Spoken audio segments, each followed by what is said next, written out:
Ciphers by Grand Moff Pony. A life of wealth and luxury await Floor. But at what cost? Can she forsake who she is to become the mare she has to be? Or can she be both? Dun dun dun! Rated D for everyone. One, two, three steps forward, then stop. 4 polished hooves, each buffered by equally polished silver shoes, clacked across the wooden floor. One, two, three more, then stop. Wood gave way to rug, and the shoes paused their report. Only the rustling of fabric denied silence control over the room. Face right, wave. The voice was cold and featureless, devoid of both tone and emotion. Had Flora not known its owner so well, she'd have suspected the presence of a ghost. Do I read that? Just means she hasn't found anything to criticize yet. A long, slender four-leg rose, graceful yet rigid, formal yet coy. Hoof and shoe sparkle like diamonds in the light. Then the leg extended fully, the hoof upturned just enough to ride the line between respect and arrogance. Now wave gently. Remember to turn the hoof. The hoof rolled in a half circle, from right to left, then back again. The unnatural motion sent pain shooting through her pastern. The floor hit it perfectly behind a mask of complete poise and calm. An outside observer would never be able to sense her discomfort. Turn left, and repeat. Hooves shuffled slowly enough to silence even the fabric, leaving only a sound of drawn breath. Pivot more on that heel. That's too little. Floor's muscles twitched at the command to twist further, but, like a marionette, the strings directing her simply pulled harder, until the heel turned to the required degree. Her balance shifted further than planned. But still, her left foreleg rose as it had to, with a grace that belied all her efforts to maintain her posture. Then, just as planned, another wave, this one as practiced and reserved as the first. Another roll of the hoof, another lance of pain, denied purchase by a smiling face and bright, doe-like eyes. Face forward. Hoof and hip moved in full contort to return her shoulder body to center and And curtsy. Smooth as ice, graceful as a ballerina like the hoof, this too had to be perfect. Wow, now I'm thinking of Pony's ballerina dancing. Hold that position. The string-scatting floor pulled taut, freezing her body at the nadir of her curtsy. Only sheer force will prevented her legs from shaking under strain as she waited for the final command. Just a little more. A commendable performance, Fleur. Now rise. Her mother commanded. Let them see the new you. She rose to full height and stopped, eyes closed, breathing steady. Count to 2 and open. Flora opened her eyes to an empty room. The stage was gone. So too was the applauding crowd and her mother's cold, disapproving stare. Only one pony stood in front of her, all alone, where before a crowd had watched with stares as cold, as hard as glass. But who am I? Blair stared into the oversized mirror, appraising, judging, criticizing every last detail on the surface. What she saw was impressive. Gleaming hooves supporting long, toned legs and a lithe body that, covered in a luxurious white coat, would break hearts and stir fantasies everywhere she went. Vibrant violet eyes and sleek, two-tone mane framed, a face that could stop traffic in an instant. That mare was a paragon of beauty, class, sophistication, and raw sexuality. It's Fleur. Are you? Fleur muttered in her reflection, before turning her attention to the bodice of her pearl white dress, which had dug into her chest again. She shifted beneath it, even using using a bit of magic to slide the delicate layers of chiffon, the lace just enough to bring her a moment of relief. Floor turned slowly and made her way toward one of the large windows that dominated the far wall of her bedroom. She stepped gingerly to minimize the impact on her front hooves, which, thanks to thrice daily practices, had become almost unbearably sore. At least I know because they are here to see. Her usual panoramic view over her family's sprawling estate was broken by multitudes of white tents, along with wagons and carts, each filled to capacity with chairs, banquet tables, flower arrangements, photography equipment. Dozens of ponies scampered around them, barking orders to each other and hefting supplies in every direction. You think that's all just for the reception? Far off to the right of her view, she could see members of the Candlelight Orchestra filing to the main entrance, no doubt headed immediately to the ballroom, to set up just past them the tall white hats of the royal chefs, and their assistants poked out from behind a hedge line. Like the orchestra, they too had been hired in full to prepare a lavish, exquisite menu with music to match. The late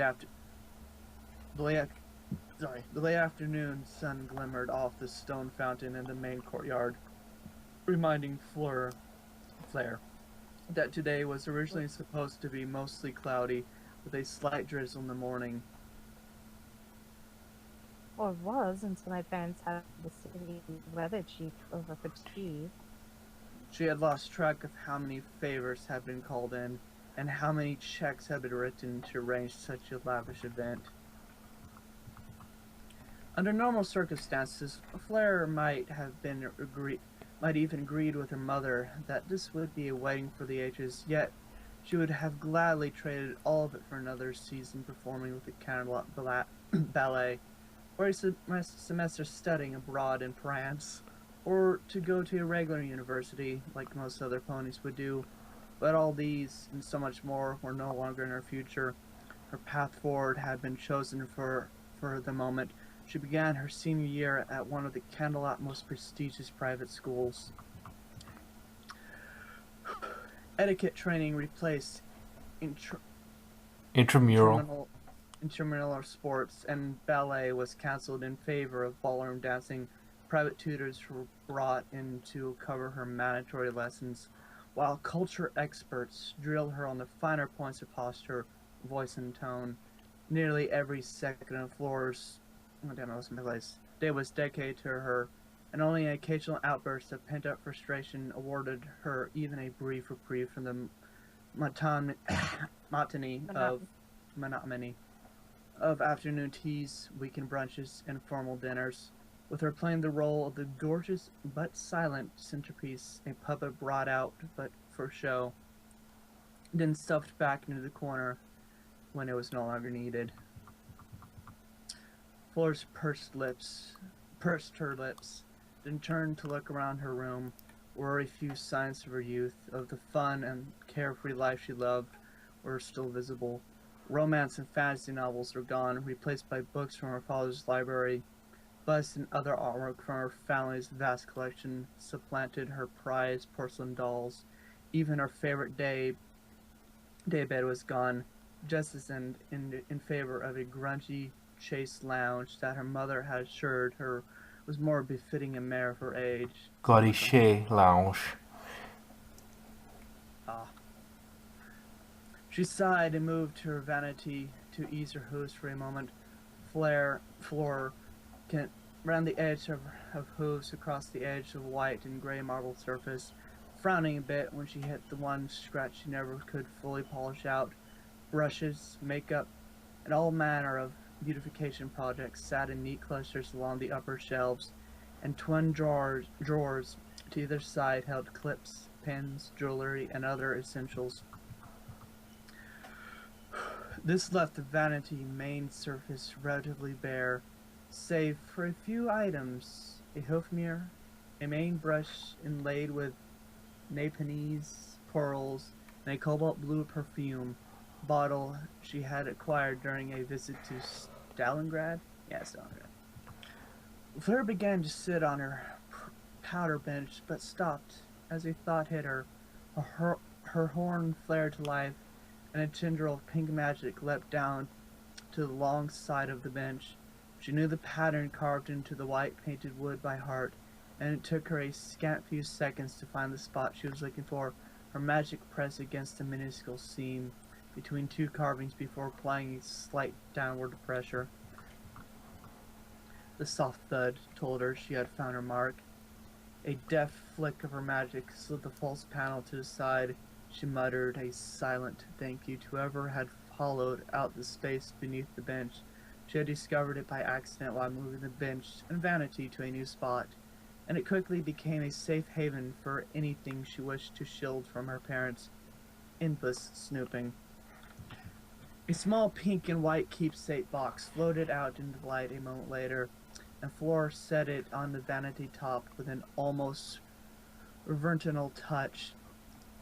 The panels slid back and snapped in place as Flora sat down, her magic already pulling the box closer to her. She flipped the well-worn latch and opened the lid, smiling at the small picture of her grandmother that was taped to the inside of it. Flora had been quite close with her growing up, often thinking of her more of a mother figure than real mother, so when she inherited this box on her grandmother's passing, she turned it into a sort of vault, filling it to the brim with memories, little slices of life that had been ripped from her host one day at a time. Magic reached in and grabbed a few items at random, and Flora couldn't help but smile at the first object. A yellow ticket floated into view. Oh my. Oh, my first gala. What a night that was. Flora's mind drifted off while the ticket spun in the air before her. It all came back to her easily. The red carpet arrival, the exotic foods, the ballroom dancing. She broke into a fit of giggles, remembering how speechless she had been when Princess Luna had stopped to autograph the back of her ticket. Next was a carefully folded cloth napkin, her initials embroidered in a rich purple onto the bright white fabric. My cute Samira. She chuckled as an image of her stumbling around blindfolded while playing Pin the Tail on the pony popped into her mind. She had folded a napkin and placed it it to the side before reaching back into the box. A wave of nostalgia washed over her as she pulled more memories from the box's embrace. The pay bill from her first performance with the ballet, a postcard from the Hofburg Palace, a seashell her grandmother had brought her from the beaches of Martinique. The pain in her hose seemed to fade from her conscience, and for a moment, Flora felt a bit more like the happy filly she once was, dancing through those memories without a care in the world. She reached blindly into the box, her magic emerging this time with a small canvas mail pouch, carefully folded just enough to fit inside it. Flora's heart clenched like a vice the moment she laid eyes on it. Mon amour. Flora slowly opened the pouch, and the memories came rushing in like a warm, soothing wave. She had worked, played, and studied alongside him for years. From science lab to debate team, hoofball to spellcasting, they seemed to follow each other from one activity to another. Their home lives were different enough to send them separate ways when the classes and the games were over. But that all changed when the spring social dance came around in their first year of high school. He needed a +1, and her original date left her hanging at the last minute to pursue another mare. Wow, what a jerk. So as we were so awkward back then. Flora couldn't help but giggle as she glanced at the flyer she had saved from the dance. The spring social was followed months later by the fall formal, which in turn led to a dinner date at Donut Joe's Cafe. The memory of them truly holding hooves the first time sent a warm shiver up her back. Fleur smiled wider as a carefully rolled parchment came into view next. Oh, this is the poem, isn't it?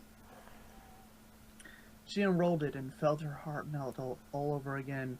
He had written it to mark their first Hearts and Hooves Day, apparently spending weeks working through dozens of drafts. At his invitation, she met him in the park under the shade of a great oak tree, where he had read it aloud to her. Her cheeks flushed in a deep crimson as she remembered that first soft kiss they shared as soon as the final couplet left its mouth.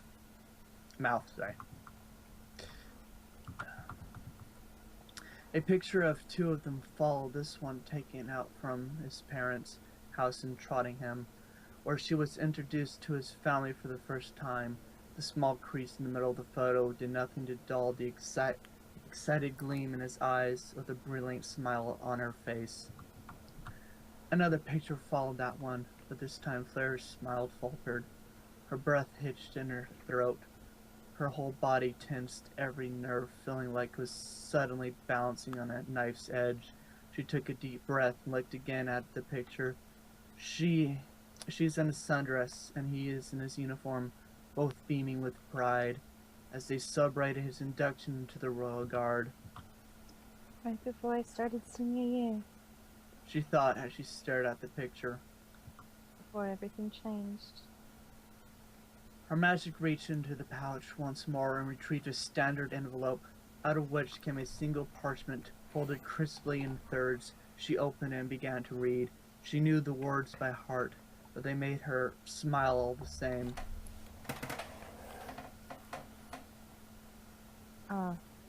My dearest Fleur. She continued to read quietly, whispering the words as if she was reading the letter for the first time. It was one of many letters they would exchange once a regimented schedule and her disapproving parents had made seeing each other a near impossibility. At first, many of the letters went missing or arrived with obviously resealed envelopes. So we learned a new language instead. Flora's eyes wandered the page, focusing on specific letters, punctuation marks, even phrases, decoding all of them in her head into the real message. The letter was conveying the tactics he was learning as a guard became a shield against her parents' prying eyes. Not for that. We'd never had Manhattan. Her pulse quickened at the mere thought. It was almost 2 months to the day since she had visited one of Manhattan's premier boutiques to fill out her closets with the type of formal attire that she would be expected to wear from then on. A sudden departure from his unit nearby scrambled their plans, but he found a way to take a few days' leave and was there waiting for her train when it arrived, just as his letter promised. Fleur cringed, knowing she had barely made it off the train platform before emotions overwhelmed her. She had laid bare the truth of her arranged betrothal. You stayed. They attended the dress fitting together, with Fleur blushing constantly under his wondering eyes and endless compliments. She thought she had been up to something, and indeed he was, as Coco Pamel left her with a parting gift of reservations to leave Barmadin, 2 tickets to Mainspray, and a friendly wink to her co-conspirator. The ticket stubs and the matchbook floated out of the envelope to join the letter, small reminders of the most perfect, most beautiful, most painful night of her life. Fleur's heart thundered in her chest as she recalled the entire night. Dinner, dancing, the play, then the carriage ride out of the city to a sailed-amused park, where he surprised her again with a basket of cheese and a bottle of red wine. He nearly dropped the wine, and they laughed. She broke down again on the weight of her future as they cried. They gave themselves to each other, and nothing was said. Only the forest heard their whispers of love. Only the stars saw them become one in body and soul. The look on his face as she boarded the train home tore at her heart like a jagged knife. Her blood ran hot for an instant, her mind searching her insides for the knife in order to turn it against its wielder, to rip herself free from the strings that bound her, the puppeteer that had marched her to the brink of losing everything she held dear. Fleur stared into the mirror at the perfect, hollow face of her, and clenched her teeth. It can never be you. Good. Because... wait, no.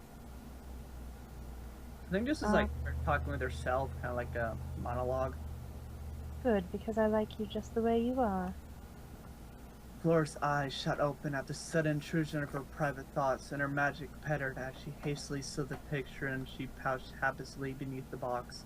She swung around in her chair, a terse reminder about knocking before entering Mary's room at the tip of her tongue until she saw them. Green eyes framed by a light blue mane over a smoky gray coat. Green eyes that could only belong to one pony. Cipher? Flora shot out of her chair, nearly bounded across the room, magic already swinging out past him to shut the door. Oh, so it was Cipher, the mill. Yeah. Sorry, Dex.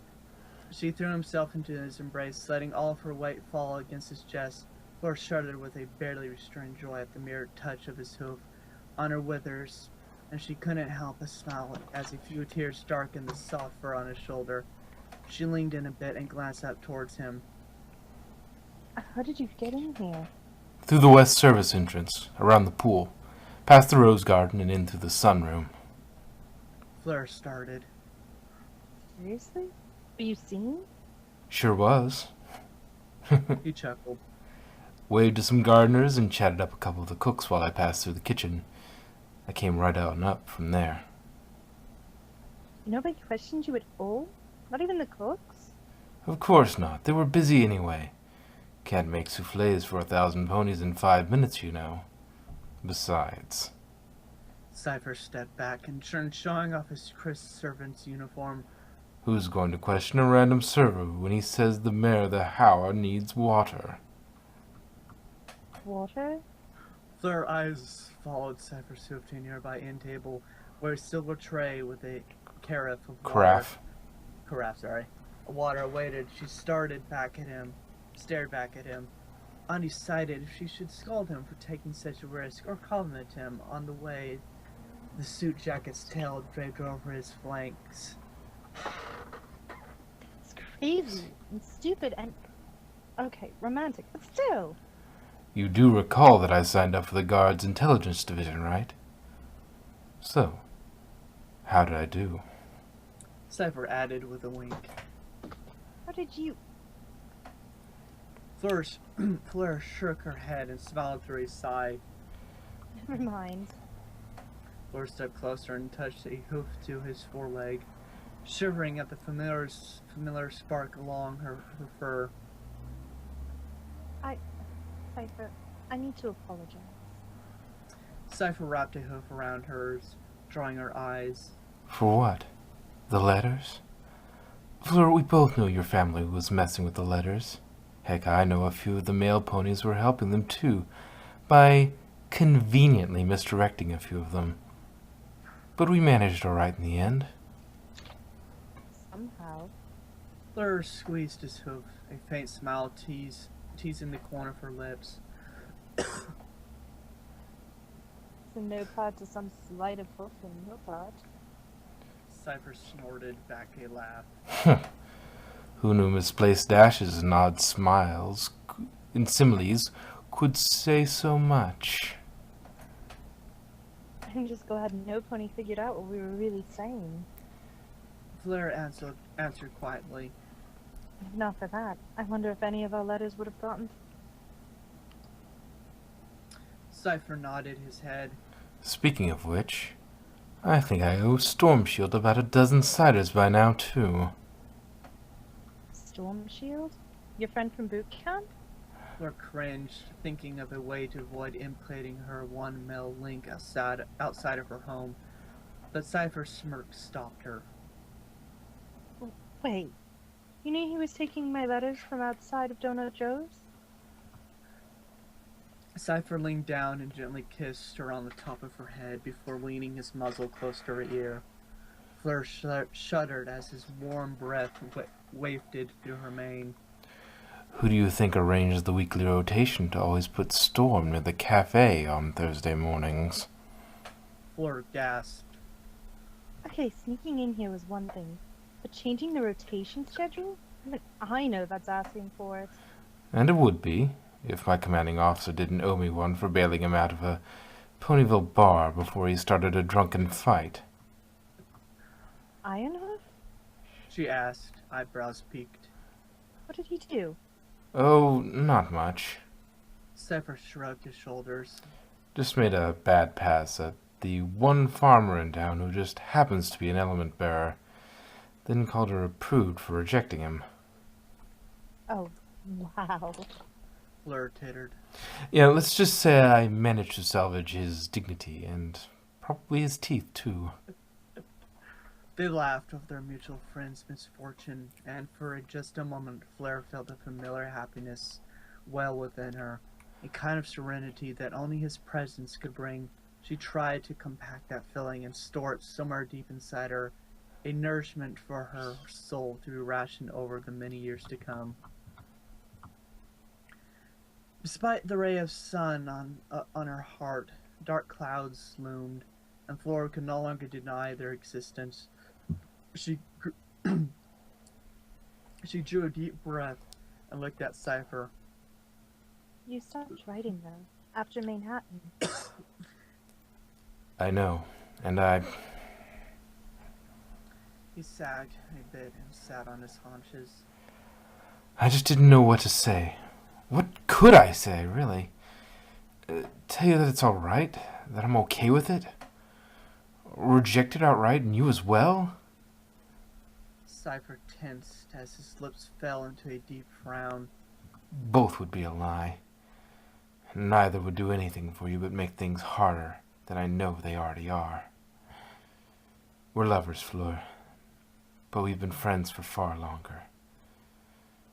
I can't cheer you on in this, but I won't just abandon you like that either. Then again, Cypher scuffed a hoof against the floor. I suppose it makes sense. Ponies like me usually don't get the dream mare at the end of the day anyway. What do you mean, ponies like you? Fleur asked, her brows furrowed. Regular ponies. Average ponies, like me. I'm just another colt in class, another stallion in the guard. No riches, no fame. Nothing special about me. That's exactly why I love you, Cypher. Because you're you. You don't pretend to be some pony you're not. You don't hide behind pretty masks and vapid platitudes. You don't dance to the whims of others' hooves just because you don't have to. Cypher raised an eyebrow at that, but Fleur continued on. I love you because you're real, Cypher. All of this? Fleur swept a hoof towards her room. It's for show. None of it's real. The dam holding back her tears broke and Fleur's hind legs buckled, leaving Fleur whimpering and cowering on the floor. In a few hours, everything about me will be no more than a pretty facade. My face, my demeanor, and She sniffled through more tears. my marriage. She felt his hooves drape over her withers, but Fleur could do little more than lean into him and sob, shudders running up and down her back with each ragged breath. Every A wrenching sob broke what little voice she had for a moment. on the aisle would feel like another slap in your face. Cypher drew a hoof under her mane and flipped it behind her ear. She kneeled on his foreleg in front of her. What if you didn't have to walk down the aisle at all? Her mind grabbed the words just before they slipped through her consciousness, and she paused mid-breath. What do you mean? 2 train tickets appeared in front of her, suspended in Cypher's green aura. Fleur wiped the bleariness from her eyes and focused on them, then gasped. That who? How? A carriage is waiting for us at the entrance to this neighborhood, and I A small orb floated from his coat pocket to join the 2 tickets. have a single-use teleportation orb. The spell's good for up to 2 ponies without baggage. Just tap it, and we'll be on the evening train before any pony knows what happened. Fleur's heart nearly leapt out of her chest, her mind racing in 1,000 different directions at once. Well, where would we go? Where would we stay? You can't just leave the guard. What about the Ciphers silenced her with a slow, gentle kiss. I've already prepared my transfer to the Van Hoover unit. I'll submit the paperwork when we get there. My family's not rich. They have enough to help us out at first. And you... He kissed her again, sending Fleur's heart into overdrive. can do whatever you want to do once we get there. She didn't need to question his seriousness. She could see it in his eyes, along with the reflection of hope and love that was in her own eyes too. The cords that bound her all seemed to fall away from her heart then, and the ember of hope became an inferno in an instant. Fleur leaned back and touched Hoof to her lips, severing the heat from his kiss, unable to think. The gate was open in her mind, so close she could almost taste real freedom, real happiness again. Her mind galloped towards it, growing almost giddy with anticipation with each thunderous step. Yet the further she ran from one web, a new one began to form round her, eating away at her momentum bit by bit, until it wrapped her in new, more painful bindings. Her breathing faltered as a new set of strings sunk their hooks into her and corralled her. Tell me where that's easy. Ciphers snorted, frustrated. What are they going to do? Subject us to bad tea parties and frilly outfits? Even if they wanted to, they wouldn't mess with a member of the guard. Forget who my family is. Or what they're capable of. Poor deadpan. You remember the hearth-warming market last year? Of course I do. How could I forget? He added, nuzzling her gently. You ditched that snobby blue mane character that your parents had set you up with, and we met out at the market that night. We drank hot cider, built snow ponies, sang carols. He sighed wistfully. Made out under that gazebo in the Lunar Gardens. It was blue blood, as in Prince Blue Blood. Fleur answered pointedly. No, I'd do it again in a heartbeat. It didn't come without cost. Yeah, but it wasn't so bad, right?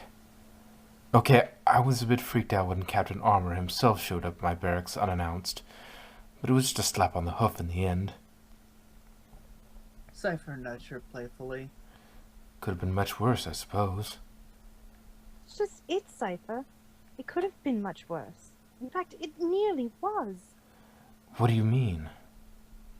I mean, you very nearly lost your career in the Guard before it even got started. Cipher choked on his breath. Wait, what? Huh?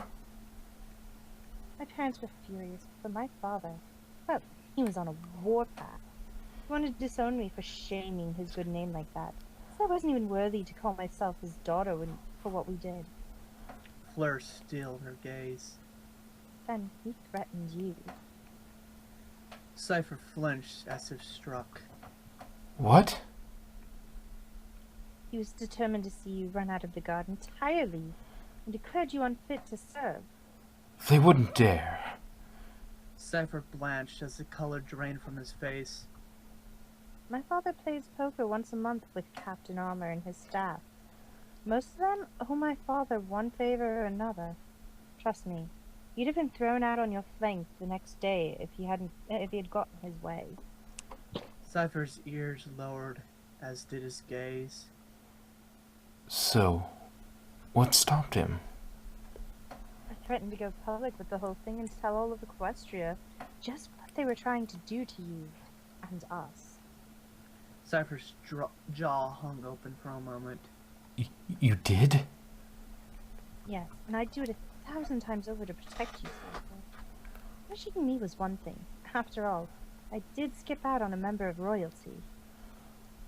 Fleur's eyes glowed with a fiery passion for her love and a righteous anger at the bindings that only she could see around her. You? Your only crime was loving me more than I thought a pony could love. And I refused to let you suffer because of that. Oh, wow. That... Cypher hesitated, tears welling in his eyes again. So, what happened? My mother intervened and forced my father to back down. Not for my own sake, of course, or yours, but for hers. There's one thing I know about my mother. It's that she hates negative press more than anything. And spiteful canterlot elites trample middle ponies' military dreams would be a very damaging headline to read. Fleur sighed, her voice losing some of its edge. Of course, my father still had to get some piece of your hide for what happened. The reprimand. Cypher blanched again as the pieces clicked together in his mind. Oh, Buck. I had no idea. Now you see what lengths they're willing to go to. Fleur replied flatly. It was just a single date. There'd be no stopping them if we ran now. My father has enough business and political contacts to blackball us overnight. Mother would make sure our names were as good as dirt before we could find a reporter willing to hear us out. Well, what would he do then? Is that all? Cypher lifted Fleur to her hooves, grasped her muzzle, and stared at her, deeply than Fleur had ever felt from him. No work? No money? Fleur, I'll dig ditches and clean toilets if I have to. We can live like peasants for all I care. I love you, Fleur. Doesn't that mean something still? The strings pulled taut once more, and Fleur could almost hear the other Fleur's voice cackling in the back of her mind.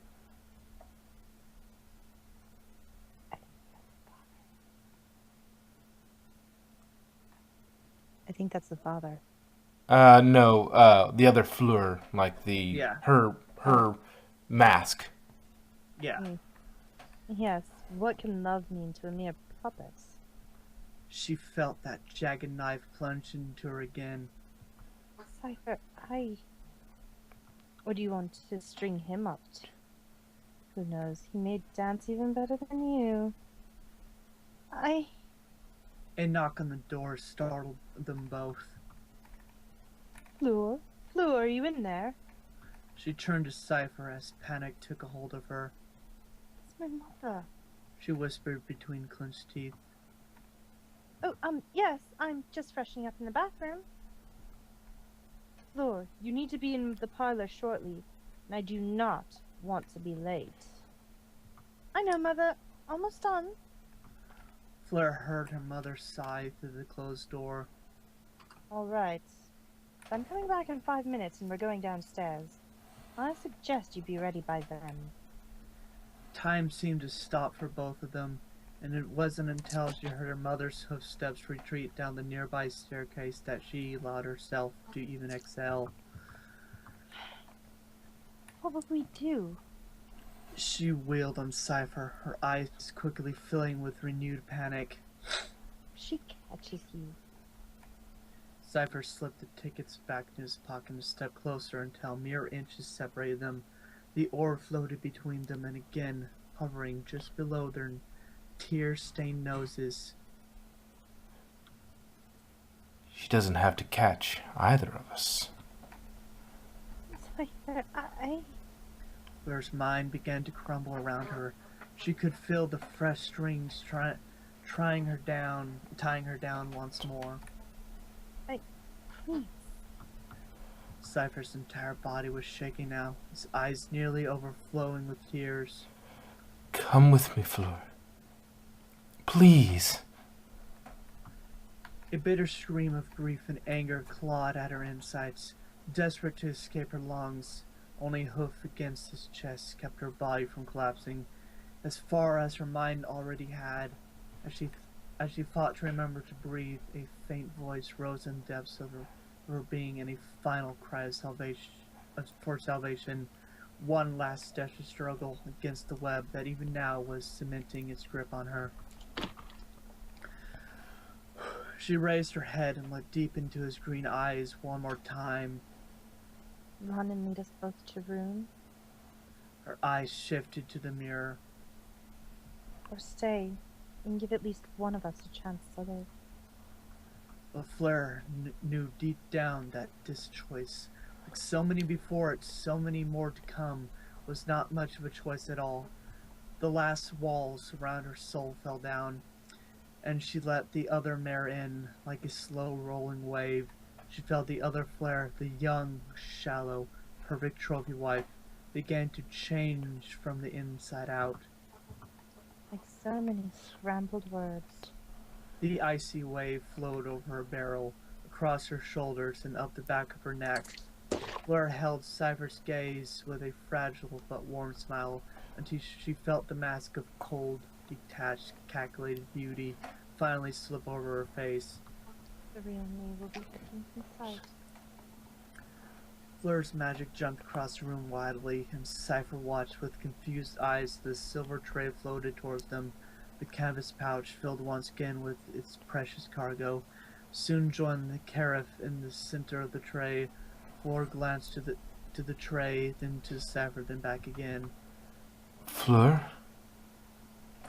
Gathering what was left of her true emotions, she lifted a hoof to his cheek and pulled him closer still, the lips a hair's width apart. I love you, Cipher. Then Fleur kissed Cipher for the last time. Her lips moved slowly, but with a desperate purpose.